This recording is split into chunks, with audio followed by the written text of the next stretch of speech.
Hey everybody, it's Peter, and this is a 2023 Suzuki V-Strom 650, and in this video we're going to do a complete review of this bike. And if you've tuned in this channel before, it's been pretty much 100% Kawasaki until now. There will be all kinds of brands joining this bike and joining this video series right here on this channel. So I want to thank McLean Sports here in Fredericton, New Brunswick that is giving me complete access to their entire vehicle lineup. So I'm going to cover this vehicle as best I can in this video, and it's going to be an in-depth video where we try to show you some things that the other videos aren't showing you.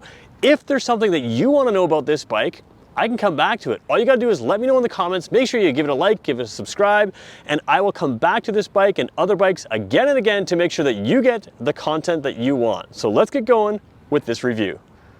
So the Suzuki V-Strom lineup has really expanded over the years, and this is one of their, I don't know if it's oldest model, but one of their longest running models, but it's continually being kept up to date, and the 650 XT to me is the real heart of the lineup. Of course, you get bigger models, bigger engines, that kind of thing, but this one is kind of the perfect do-everything bike if you wanted one bike to do it all, and I'm a huge fan of it. I used to own a Versus 650. The Versus 650 is probably its closest competitor, but it really is a different bike. The Kawasaki Versus 650 is more of a sport-oriented on-road bike, where this one is a true adventure bike, and at 650 cc's, it really does stand out in the adventure bike class because it gives you enough power to be a bike that you can keep forever, but it's also very beginner approachable. And we're going to talk about some of the specs and features in this bike that make it good for pretty much everyone. So first thing we're going to do is start by looking at the front wheel area, because there's a lot that you can learn about a bike by checking out the front wheel. We're going to work our way through, then you're going to see me sitting on it. We're going to talk about the dash, all the controls, all the features,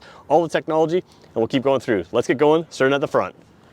So I always say, if you ever want to know the purpose of the bike, take a look at the front wheel area. Let's do that together to sort of see what this bike is all about. So first of all, they call this an adventure bike, and it's got Battle Axe adventure tires on that. So right away, you've got tires that are very good for the road. And for the most part, if you're an on-road rider, these are going to be perfectly acceptable. Unless you're dragging knees or anything like that, this is going to be all the sport you need on the road. Now, they're not fantastic off-road, like this isn't a fully off-road adventure bike right from the get-go, but this is something that's going to take you down rough roads, going to take you down gravel roads, dirt roads, that kind of thing. You've got enough traction and tread here, and this tread is also probably very good in the rain, so you have a little bit more tread than you would have on a sporty type bike. Tire-wise, you're set up for adventure. Let's take a look at the brakes for a second here. Of course, you've got the ABS ring here, so you know you have ABS brakes. They are dual discs, and they're 310 millimeters, which is a very large dual disc setup, especially for a 650cc bike. So you've got quality braking in here as well, and then you have the spoked wheels. So spoked wheels is a big difference. If you are truly going for an adventure style bike, you want spoked wheels. If you notice, every dirt bike has spoked wheels. They have that for a reason. They are strong. They are made to do what you're going to be doing with this bike. So again, these work perfectly fine on the road, but they are strong and able to go further off-road. You can see you've got good protection here with the fender here. It's a little bit longer out the front, a little bit longer out the back than some other road-going bikes. And again, that's going to keep some of the debris out of things like your radiator up there. We're going to move our way up, take a look at the lighting on this bike, and then we're going to move our way back and take a look at the engine on this bike as well, because there's some unique things that this bike does that others don't that make it practical for you as a rider. So a big piece of an adventure bike is your front fascia here. And of course, you've got your lighting here. It's stacked vertically up. We'll turn those on in just a second here. You've got your windscreen here. It gives you good protection, good little bit of a subtle lip up here, which is going to keep that wind just from going over, or able to go over your helmet instead of just crashing into it. So good aerodynamics, but you also have a little bit of slimness to this. While it's slim, it still does a pretty good job of protecting you from the wind, which means you can ride it all day. So overall lighting, let's just take a look. We'll turn it on here for a second. You can see your headlight comes on right up here, and your high beam is down over there. So you've got high beam. You also have your signal lights over here. Let's just turn that on. Those are incandescent lights. Now you can go either way. Say LEDs are better, incandescents are better. Is it a budget decision? It might be. It's the sort of lower end of the you know, the sport adventure tourer V-Strom lineup. But the other thing is, with incandescent lights, if you are really going off-road and you crash these and break them, an incandescent light is a little bit less expensive. Headlights, same idea. Again, they do work very well. You know, you can get LED lights on higher trim bikes within the motorcycle lineup, but right here you've got the standard lights, which are still very good. Good lighting coming from the front.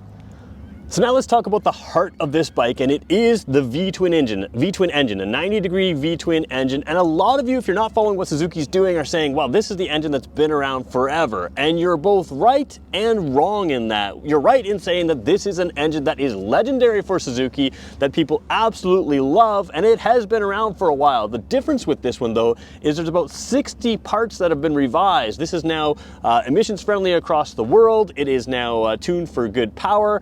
It has a whole bunch of modifications in there. And if you think about it, you know, a standard engine can always be modified to be a fully modern engine. This is a fully modern engine that is known for reliability and known to have great power. The benefit of this V-Strom engine is low down torque with a good mid-range. It's got enough top end, but really where you're driving on the road, that's where this engine has power. At the very, very top end, sure, sport bikes are gonna take off on it, but in that mid to lower range, it feels powerful, feels torquey, and again, that's where you're riding it. So that's where this is a really strong engine, and really just sort of a well-fitted engine to the purpose of this bike and the way you're gonna be riding. Now, other little things down here, you've got some revised bodywork and that kind of thing. Down here, you have a plastic shield. Now, it's not a fully, you know, rock crawling shield that you can take a rock in here, but you do have an oil filter down there on the bottom, and this is a solid plastic shield mounted well to the frame that will keep you, when you're going down gravel roads, keep you from shooting gravel and rocks up into that area. Now, even if you never intend to go down those gravel type roads, having strong protection in the vulnerable parts is just a great motorcycling thing, which means that you don't have to worry. You can just ride this and enjoy it. So now let's start to dig into some of the practicality of this bike, some things that I just like that I think people don't always notice. You've got here rubber mounted foot pegs there. Again, this isn't a hugely vibey engine, but it is a V-twin, so you know it's gonna have that, you know, regular kind of vibe, but you've got a little bit of almost a hollowed out rubber pad here that's gonna help with vibrations, which is great. You also have the same idea out here with your passenger pegs. They have rubber mounting as well. You have a preload adjuster here for your shock, which is internally mounted, forward, centered. It's going to keep the center of mass, the center of gravity, nice and low and centered on the bike, which is going to mean that this bike handles very well, especially for what it is. It's a taller bike, which we'll show you in a second here. Then you can sort of scroll up here, and let's see if we can kind of get that in the shot here without having to cut it all out. You've got great luggage options out here. So even right from the get-go, you've got your rails down here, which you can use to tie down. You've got rails down here, which are good passenger grab handles, but you can also use them to tie down. And then you've got a rack system back here, which is all standard with this bike. You also have the ability to add bags and accessories right on the side here, which is all built into the bike. So again, this is a bike that develops into something you can do anything with. Taking a top view of the rack here, there's a lot of things I like here. First of all, this is a bit of an entry-level adventure bike. It's not really an entry-level bike, more of a midline bike overall, but an entry-level adventure bike.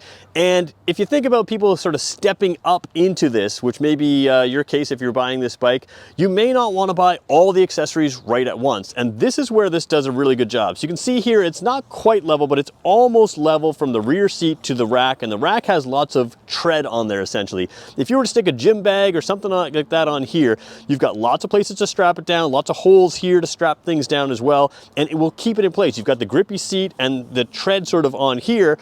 You don't have to buy the accessories from day one in order to do your touring. If you've already got just a gym bag you want to take with you, or a dry bag from a kayaking trip or something like that, you can easily strap on whatever your standard luggage is. Now, if you want more lockable luggage, if you want more traditional luggage, again, you can grow into that, add those on as well. So lots of options here to really suit the kind of riding that you want to do.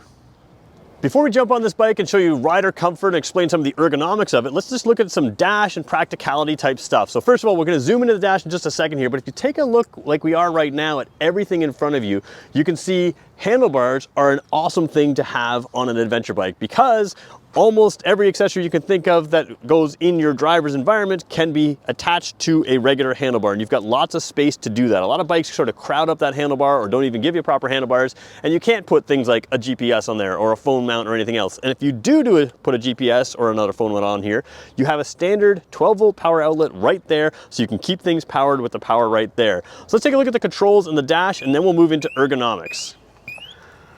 Before we get to the dash, let's show you how you control everything in the dash, and simplicity is the key on a motorcycle, and the V-Strom does a really good job of having everything well within reach. So your horn button down there, your signal lights there, of course. You've got your modes and selection button. Again, they're big enough to be operated by a glove, but not so big that you're really kind of moving your hands around to reach everything, which is a thing I really like. Your high beam over here, you got a flash to pass, and you got a press to turn it on. And then you have these protective guards over here. Now, a lot of bikes will do protective guards that kind of stop out here, and they don't connect back to the handlebar. This is going to give you protection from debris. If you do head down that trail and have some branches going to come across your hands, this will fully protect you. But the reason I like these is this helps extend your season. It puts the wind a little bit over your cuffs of your jacket and keeps the wind out of there. It keeps your hands warmer. Obviously, you could add heated grips here if you wanted to as an accessory, but you still have that extra wind protection, and that alone can really extend your riding season. And with a bike like this that's upright and comfortable and you can do anything with, it's the kind of thing that you're going to want to have a long riding season with, and you can. And I think that's a really underrated piece to these quality grips. Again, easily reaching the clutch in there, not an issue there. Everything's kind of within reach there. One thing I will show you, it's kind of an awkward shot because I think I'm in the shot, but the mirrors here are also fairly large. They're fairly tall, and you know, good mirrors are just really you know, underrated. So having good big mirrors over here, again, along that big windshield right there. Let's take a look at the dash as well. I should probably just show you the controls over here. Let's talk really quickly about that start switch over here. This is your kill switch and your start switch. Now, normally on a motorcycle, you have to hold down your start switch to start it. This has that, I can't remember the name of it, Suzuki sort of smart start system. It's a lot like a modern push button start on a car. You just have to touch it once and it will turn over as many times as necessary to get the vehicle going, which is pretty cool. The other thing that's cool about this, if you're a newer rider, or, you know, sometimes we all get a little bit lazy, it has a sort of a starting assist as you pull away. If you don't rev the engine enough and kind of don't get the clutch going right, it will automatically just give you a little extra rev in the engine just to make sure that you're not stalling it when you're releasing the clutch. So if you're a newer rider, this bike and that Suzuki system gives you a little bit of an advantage on making it easy to ride. Taking a look at the dash here, you have a lot of good information available to you in this dash. It's not a TFT display or anything like that, and sometimes we sort of get a little enamored with TFT displays because they give us so much information, but when you look at this one here, it actually gives you all the information you could possibly want as well. You've got a big, easy to read speedometer right next to your gear indicator. Because I've got the bike off, you can see an oil indicator right by your red sort of warning light, ABS lights on there. TC stands for traction control. It is a bike that revs to 10,000 RPM, but it's unlike a parallel twin, it's a V-twin. It has a lot of torque down low, and it really helps you pull. You don't really have to rev this bike out to get the power, which just makes it a more easy riding, casual riding, and fun to ride bike because it has all of that torque in there. All right, you may hear a little more background noise. We got delivery going on here, but I'm gonna keep going with this, and let's show you the dash down here. So I'm really focusing on this section here. You've got an easy to read temperature gauge right there, easy to read fuel gauge right there, and then you've got some things that can be harder to read. For instance, the traction control, it says off, 1 or 2. Right now it says 1. What's cool about this and not being a TFT display, even if you couldn't read that little 1 while you're riding, off is above it, 1 is in the middle, and 2 is down on the bottom. So you can find out exactly the traction control that you're in, exactly the setting that you're in at a glance. And that's one of those keys to having a really good display, if you can tell everything at a glance. And here you can. Speed is nice and big and clear. Your tach, of course, is a proper, you know, traditional tachometer, an analog tachometer, and everything else that you would need is in there. Now, there are some options here to cycle through. You have your voltmeter, you have your liters per 100 kilometers as an average or an instant, and then you also have your range here, which of course will show there as well when you're riding the bike. This bike has great fuel efficiency and a 20-liter fuel tank, which means you can drive a long distance, and that's what you want in an adventure bike. So let's talk ergonomics, because that's one of the real strong points of this bike. As I jump across here, you can see I'm about 6 feet tall, and this is a taller bike. I'm gonna put the kickstand up out of my way, but the one thing that I do like about it is in front of the foot pegs especially, it's a fairly narrow bike, especially for an adventure bike, which means that I can basically flat foot right here. So if you're shorter than me, obviously you'll have a little bit of tippy toe space, but the weight is very centralized. It does not feel very heavy. Now there is a 20-liter fuel tank. Obviously if that was full, it's gonna have some weight up high, but it's a very, very manageable bike. If you're very, very short, you're gonna have to be comfortable with it. But if you're average height or taller, I think it's a bike that's gonna work well for you. Now the other thing to point out with the ergonomics is, as you're sitting here, the tank is relatively relatively narrow out here, but nice and wide here. Again, it's a 20-liter fuel tank, so it's got to hold a lot of fuel. But that means that you have good wind protection on your legs. What they have done though is backed off some of the plastic from in the past. And that means that if you have a tank bag you want to set here, you've got lots of metal to set it to. If it's a magnetic tank bag, you can sit it on there, no problem. So overall, very good. Same thing with my positioning of my arms. You're not crazy wide like you can be on some adventure bikes. You're nice and tucked in. You've got good protection here. The windshield is right about here to me. So, you can see it better in the video than I can probably demonstrate it here, which means it's going to throw some wind over into your aerodynamic helmet, but it's going to take that pressure off of your chest here. Mirrors are great. They're well positioned. I can see past me easily. And you've got a really good spot for a passenger. Now, this is the big benefit of adventure bikes. They're comfortable enough that you can ride them all day like a cruiser. They're sporty enough that you can have fun down the twisty roads, but not knee dragging fun. But for most people's riding, if you're just zipping around town, you've got a tall seating position like an SUV. You can see over and through traffic. And it's really the kind of bike that you can do any kind of riding with and take a passenger and take your gear with you, which makes it really, really valuable. So let's talk about who this bike is for.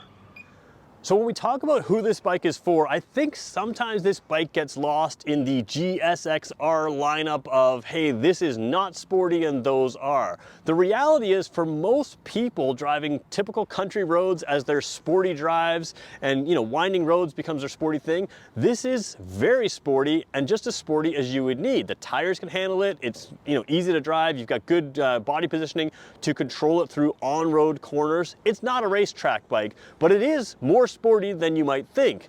But the big benefit of this bike is its versatility. It's not just something you're going to go out for a weekend ride or an evening ride for an hour or two. If you want to do a major adventure, like a big adventure across the country, you could do that on this bike. Now this 650cc is something that I recommend as a single person adventure bike. You can take your second passenger with you, for trips, for weekend rides, for that kind of thing. But if you're gonna do a true adventure, it's the kind of bike where I don't think it's the best. I mean, there are better options to take two people just because of the weight and size and power and everything else.